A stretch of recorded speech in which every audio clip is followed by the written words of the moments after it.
주님께서 여러분과 함께 루카가 전한 거룩한 복음입니다.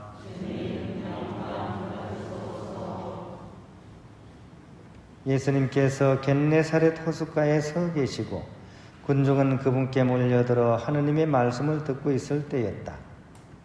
그분께서는 호숫가에 대어놓은 배 두 척을 보셨다. 어부들은 거기에 내려 그물을 싣고 있었다. 예수님께서는 그 두 배 가운데 시몬의 배 오르시어 그에게 뭇에서 조금 저 나가달라고 부탁하신 다음 그 배에 앉으시어 군중을 가르치셨다. 예수님께서 말씀을 마치시고 나서 시몬에게 이르셨다. 깊은 데로 저 나가서 그물을 내려 고기를 잡아라. 시몬이 스승님, 저희가 밤새도록 애썼지만 한 마리도 잡지 못하였습니다. 그러나 스승님의 말씀대로 제가 그물을 내리겠습니다 하고 대답하였다. 그렇게 하자 그들은 그물이 찢어질 만큼 매우 많은 물고기를 잡게 되었다. 그래서 다른 배에 있는 동료들에게 손짓하여 와서 도와달라고 하였다. 동료들이 와서 고기를 두 배에 가득 채우니 배가 가라앉을 지경이 되었다. 시몬 베드로가 그것을 보고 예수님의 무릎 앞에 엎드려 말하였다. 주님, 저에게서 떠나주십시오. 저는 죄 많은 사람입니다. 사실 베드로도 그와 함께 있던 이들도 모두 자기들이 잡은 그 많은 고기를 보고 몹시 놀랐던 것이다. 시몬의 동업자인 제베데의 두 아들 야고보와 요한도 그러하였다. 예수님께서 시몬에게 이르셨다.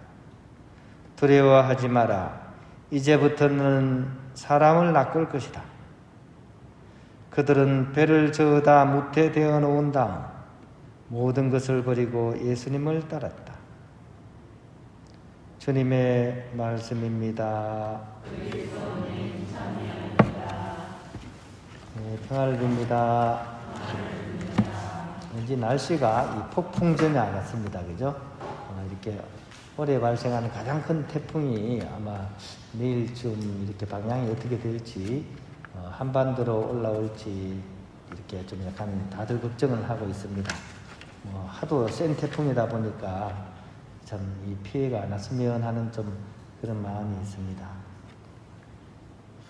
우리 흔히 하는 얘기로 이렇게 옛날에는 뜻이 그렇게 좋지는 않았는데 최근 들어서 약간 좀 뜻이 조금 이렇게 편안하게 들리는 그런 단어가 하나 있죠.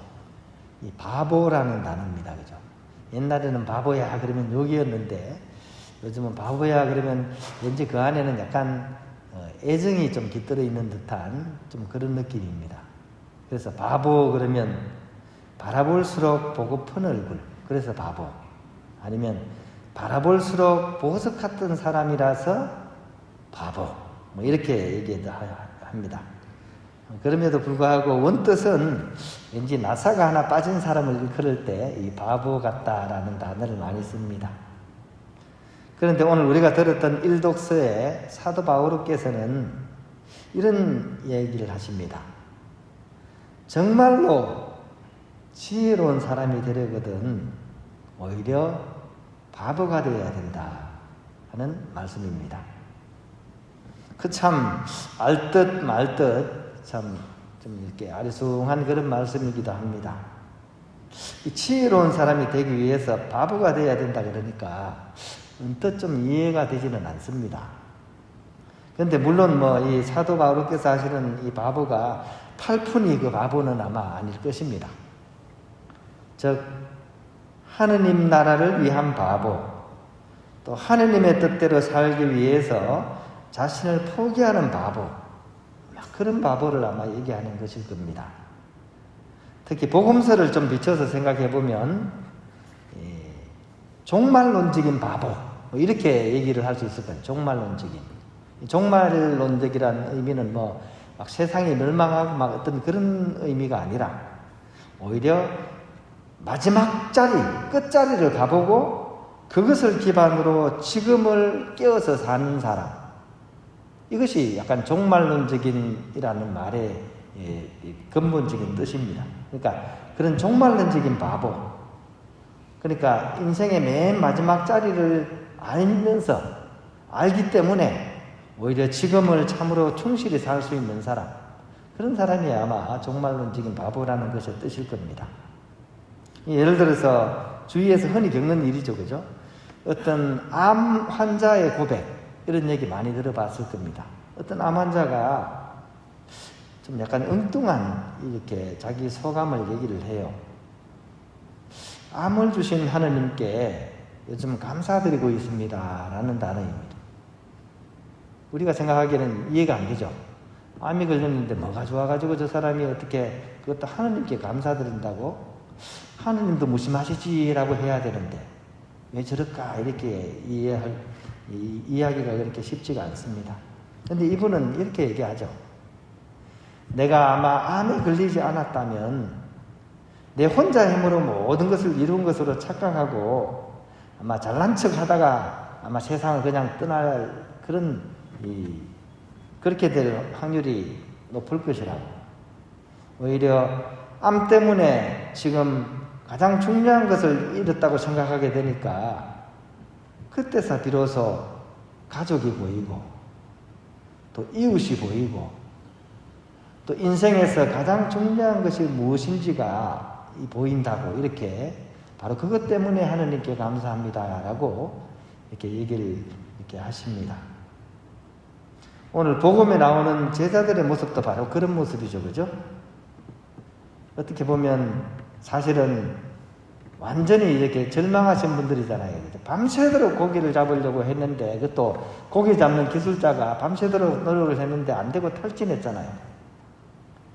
비로소 그런 상황에서 예수님께서 다가오시고 바로 그 배에 타시고, 그리고 이제 완전히 이제 자기의 의지를 내려놓은 사람들한테 이제 저쪽 깊은 데 가서 그물을 던지라 라고 얘기를 합니다.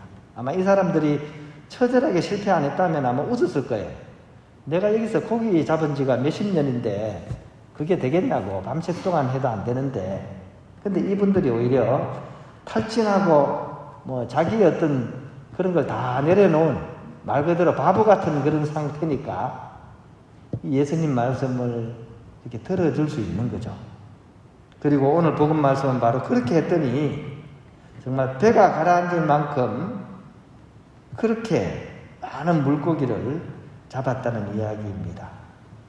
즉 한계 상황 그 하에서 비로소 주님을 만나고 은총 체험을 하는 그 장면의 모습을 오늘 복음이 또한 그려주고 있는 것이죠. 그런 의미에서 오늘 복음은 한계인, 즉 지금 한계에 처해 있는 사람이거나 아니면 비한계인, 아직 한계에는 안 처해 있는 이 사람이라고 이 양자 모두에게 도움이 되는 그런 말씀이라고 하겠습니다. 즉 한계에 처해 있는 사람에게는 바로 그런 한계 상황에 처했을 때 비로소 주님께서 내 인생의 배에 오르신다는 그런 희망이 담겨져 있는 그런 복음 말씀이고, 비한계에 있는 사람은 미리 당겨서 인생의 맨 끝까지 갔다가 우리가 무엇을 제일 중요하게 생각해야 되는지를 일깨워주는 그런 복음 말씀이기 때문에 또한 도움이 되는 그런 말씀이라고 하겠습니다. 하지만 이런 내용도 세속적인 사람, 세상 사람의 관점에서 보면 지금 이 사람들이 어리석은 바보들처럼 아마 보일 겁니다. 하지만 끝자리에 서 있어 본 사람들이 보기에는 이 사람들이 얼마나 지혜로운 바보들인지 아마 여실히 이해를 하고 고개를 끄덕거릴 것입니다. 그러므로 오늘 복음을 통해서 우리가 이렇게 성찰할 수 있는 마지막 결론이라면, 주님을 따르는 일, 이것은 어리석어 보이지만 사실은 가장 최고로 가치 있는 일이라는 사실을 이렇게 알려준다고 하겠습니다. 진정으로 똑똑한 그런 바보만이 할 수 있는 그런 일이라는 사실을 우리가 꼭 기억했으면 좋겠고, 우리가 잘 알고 있는 김수환 추기경님이 자기 자화상 그리고 밑에 글자 세자 딱 적어놨죠. 바보야 하는.